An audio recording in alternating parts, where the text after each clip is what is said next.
Avis vascular centre మన దేశంలోనే the best varicose vein hospital. నమస్తే, వెల్కమ్ టు ఐట్రిప్. మోకాల నొప్పి అని హాస్పిటల్కి వెళ్ళంగానే అక్కడ నుంచే మొదలవుతుంది మనకు వేలల్లో ఖర్చు. కానీ రూపాయి ఖర్చు లేకుండా మనం మోకాల నొప్పులను తగ్గించుకోవచ్చు అని మీకు తెలుసా? ఎగ్జాక్ట్లీ అండి. దీని గురించి మాట్లాడడానికి మనతో పాటు ఉన్నారు ప్రముఖ ఆయుర్వేద వైద్య నిపుణులు డాక్టర్ చిట్టిబొట్ల మధుసూదన్ శర్మ గారు. అయితే రూపాయి ఖర్చు లేకుండా మోకాల నొప్పులను మనం ఎలా కంట్రోల్ చేసుకోవచ్చు అన్నది ఆయన మాటల్లోనే అడిగి తెలుసుకుందాం. నమస్తే సార్. నమస్తే సార్. ఏంటి సార్ మోకాల నొప్పి అని మనం ఏదైనా హాస్పిటల్కి వెళ్తే ఈ టెస్ట్ అని, ఆ టెస్ట్ అని, ఈ మెడిసిన్ అనేసి చాలా రకాల మెడిసిన్స్ వాడేసి వేలల్లో ఖర్చు అయిపోతున్న రోజులు ఇవి. కానీ మీరు అసలు ఖర్చు లేకుండా మోకాల నొప్పుల్ని కంట్రోల్ చేయొచ్చు అనేసి చెప్తున్నారు. అది ఎలా సాధ్యం? ఏంటి మీ దగ్గర ఉన్న చిట్కా? చాలా మంచి ప్రశ్నమ్మా. మీరు అన్నట్లు రూపాయలు, ₹1,00,000 ఖర్చు పెట్టుకునేటువంటి పరిస్థితి ఉందమ్మా మోకాళ్ళ నొప్పుల సమస్య. రెండవది, పూర్వకాలము వయస్సు వచ్చినటువంటి వాళ్ళలో ఉండేటువంటి సమస్య అయితే ఈ రోజుల్లో 25 సంవత్సరాల నుంచే చాలా మందిలో మొదలయ్యేటువంటి పరిస్థితి ఏర్పడుతుందమ్మా. దీనికి 1,00,000 కారణాలు. మరి ఈ మోకాళ్ళ నొప్పుల సమస్యకి ఖర్చు లేని వైద్యాలు చాలా చాలా ఉన్నాయమ్మా. ఇప్పుడు ఒక వైద్యం గురించి చెప్తాను చూడమ్మా. పైసా అంటే పైసా ఖర్చు అక్కర్లేదమ్మా. చాలా చక్కటి ప్రయోజనం చేకూరుతుంది. కేవలం అవగాహన కలిగి ఉంటే చాలు. దీనిలో ఎలాంటి సైడ్ ఎఫెక్ట్స్ ఉండవు, అన్ని సైడ్ బెనిఫిట్స్ కూడా ఉంటాయమ్మా. అవి కూడా నేను చెప్తాను. రోజు ఒక్కసారి మా సమస్య తీవ్రంగా ఉంటే రోజు 2 సార్లు కూడా ఈ యొక్క ఔషధాన్ని వాడుకోవచ్చు. సమస్య కొద్దిగా ఉంటే జస్ట్ ఒక్కసారి సరిపోతుందమ్మా. ఉదయం పరిగడుపున వాడుకోవచ్చు, లేకపోతే రాత్రి పడుకునేటప్పుడు వాడుకోవచ్చు.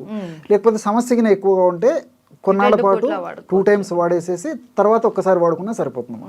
మన చాయిస్ అది కూడా. సో ఎలాగంటే అమ్మా, ఒక 250 ml వాటర్ తీసుకోవాలమ్మా.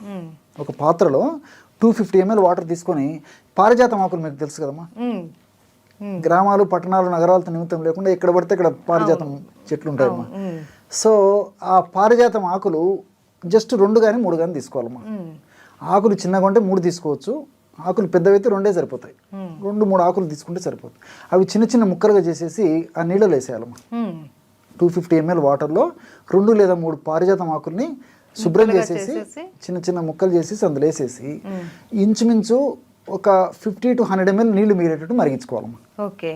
అప్రాక్సిమేట్గా. సో 50 to 100 ml నీళ్లు మీరేటట్టు మరిగించేసేసి దించేసేసి ఫిల్టర్ చేయాలమ్మా.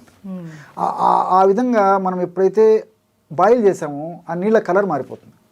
అంటే పారిజాతం ఆకులు ఉన్నటువంటి ఆ సుగుణాలు, ఔషధ గుణాలన్నీ నీళ్ళలోకి వచ్చేస్తాయి. సో గోరువెచ్చగా ఉన్నప్పుడు ఫిల్టర్ చేసేసి అందులో ఒక 500 మిల్లీగ్రాముల నుంచి 1 గ్రామ్ ఉప్పు వేయాలమ్మా. సాల్ట్. ఇక్కడ మీకు సందేహం రావచ్చు, బీపీ పేషెంట్ ఎక్కువగా సార్ సాల్ట్ వాడకూడదు అంటారు. సో కొద్దిగా సాల్ట్ వాడుకోవడం వల్ల ఎలాంటి ఇబ్బంది ఉండదమ్మా. వాళ్ళకు మరీ సందేహం ఉంటే ఒక 2 చిటికలు 2 పించెస్ మిరియాల పొడి వేసుకోవచ్చు. ఉప్పుతో పాటు ఉప్పు లేకుండా కూడా వాడుకోవచ్చు. ఉప్పు వేసుకుంటే మిరియాల అవసరం ఉండదు, మిరియాలు వేసుకుంటే ఉప్పు అవసరం ఉండదు. కాబట్టి అలాగైనా ఏదో ఒకటి సరిపోతుంది. జనరల్గా అయితే ఉప్పు వాడుతుంటారు. అదే ఇట్లా ఏదైనా డౌట్ ఉన్నటువంటి వాళ్ళైతే జస్ట్ మిరియాల పొడి సరిపోతుంది. షుగర్ లేనటువంటి వాళ్ళైతే ఇందులో తేనె యాడ్ చేసుకోవచ్చు. షుగర్ ఉంటే తేనె వద్దమ్మా. సో ఈ యొక్క ఔషధాన్ని 1 డోసుగా వాడుకోవాలి. ఇట్లా రెగ్యులర్గా వాడుకోవడం వల్ల చాలా త్వరగా ఆ మెడిసిన్లో ఉన్నటువంటి ఔషధ గుణాలన్నీ దేహంలో పనిచేసేసి మోకాళ్ళ నొప్పులకు కారణభూతమైనటువంటి వివిధ అంశాల యొక్క ప్రభావాన్ని నిర్వీర్యం చేసేసి నొప్పులు తగ్గిపోతాయమ్మా. సేఫ్టీ.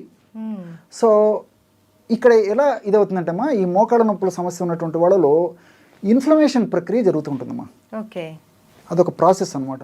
ఆ ఇన్ఫ్లమేషన్ ప్రక్రియ జరిగేటప్పుడు TNF ఆల్ఫా, అదేవిధంగా సైటోకైన్స్, ఇలాంటి అనేక రకాలైనటువంటి రసాయన పదార్థాలు అక్కడ ఉత్పత్తి అవుతుంటాయమ్మా. ప్రోస్టాగ్లాండిన్స్ ఇవన్నీ కూడా ఉత్పత్తి అయ్యే కొద్దీ నొప్పి, పోటు, సలుపు, బాధ ఇలాంటివన్నీ అసౌకర్యాలు కలుగుతుంటాయమ్మా. సో ఈ యొక్క పదార్థాన్ని ఈ పద్ధతిలో వాడుకోవడం వల్ల, అంటే పారిజాతం కషాయాన్ని ఈ పద్ధతిలో వాడుకోవడం వల్ల ఏం చేస్తుందమ్మా, ఆ యొక్క హానికారకమైనటువంటి పదార్థాల యొక్క ఉత్పత్తిని తగ్గించేస్తుందమ్మా. అట్లే అవి చేసేటువంటి హాని అంటే నొప్పి, పోటు, సలుపు ఇవన్నీ దానివల్లనే కలుగుతున్నాయి. కాబట్టి ఆ యొక్క శక్తిని నిర్వీర్యం చేసేస్తుంది, ఉత్పత్తి తగ్గిస్తుంది. అవి చేసేటువంటి ఆ దుర్లక్షణాలు ఏవైతే అవి కలగజేస్తాయి ఆ దుర్లక్షణాలు కూడా తగ్గించేస్తాయి. కాబట్టి సేఫ్టీగా పనిచేస్తుంది. రెండోది ఏంటంటే, ఈ మోకాళ్ళ భాగంలో ఈ నొప్పినటువంటి వాళ్ళలో కండరాలకు ఈ యొక్క ఎంజైమ్స్ ఉత్పత్తి సరిగ్గా లేకపోవడం చేత కండరాలు బాగా స్టిఫ్గా తయారైపోతాయి. గుజ్జు అన్నది తగ్గిపోతుంది. అది కీళ్ళమ్మా. ఈ మోకాళ్ళ భాగంలో కండరాలలో ఈ ఎంజైమ్ సరిగ్గా సరిగా ఉత్పత్తి కాకపోవడం వల్ల ఎంజైమ్స్ ఈ మజిల్స్ సరిగ్గా రిలాక్స్ కాలేవు, గట్టిగా పట్టేసి ఉంటుంది అన్నమాట. దానివల్ల బాధ ఉంటుంది. సో దాన్ని తగ్గించేటువంటి పరిస్థితి ఈ యొక్క పారిజాతం కషాయం చేస్తున్నాము. రెండోది ఏంటంటే ఈ మోకాలు భాగంలో ఉన్నటువంటి, నేను ఇంతకుముందు చెప్పినట్లు ఈ యొక్క కండరాలని నార్మల్గా చేయడమే కాకుండా ఆ మోకాళ్ళ భాగంలో ఉన్నటువంటి ఎముకల్లో ఉన్నటువంటి సమస్యను తొలగిస్తుంది.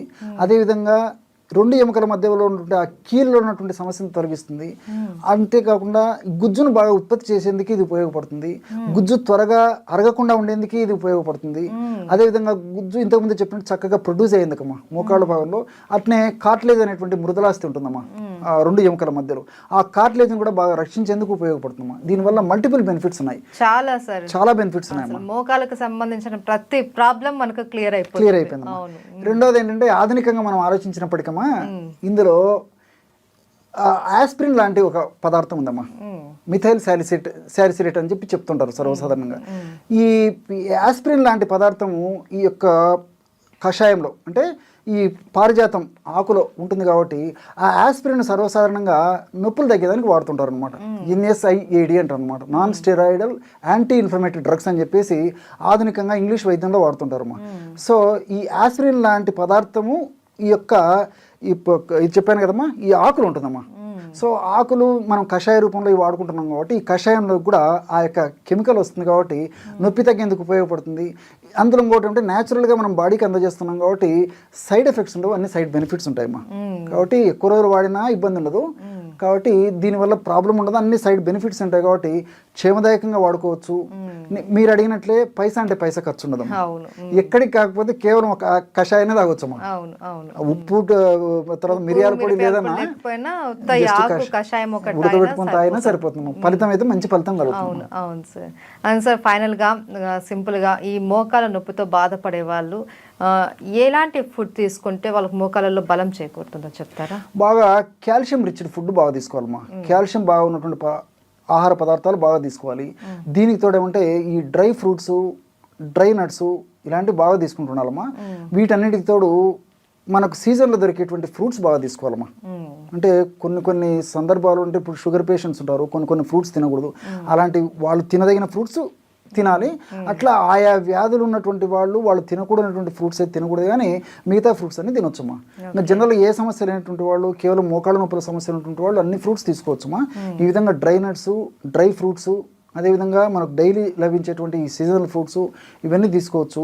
రెండవది ఏమంటే దుంపకూరలు ఎంత దూరంగా ఉంటే అంత మంచిదమ్మా.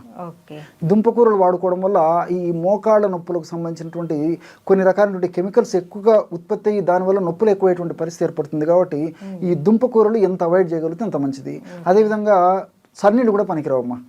నార్మల్ టెంపరేచర్ ఉన్నటువంటి వాటర్ తాగుతుండాలి, కానీ ఇలాంటి వాళ్ళు ఈ చన్నీళ్ళు, తర్వాత ఈ ఐస్ వాటర్, కోల్డ్ వాటర్ ఇవి తాగడం వల్ల కూడా నొప్పులు ఒక పట్టాన తగ్గవు, సమస్య మరింత జటిలమైనటువంటి పరిస్థితి ఏర్పడుతుంది.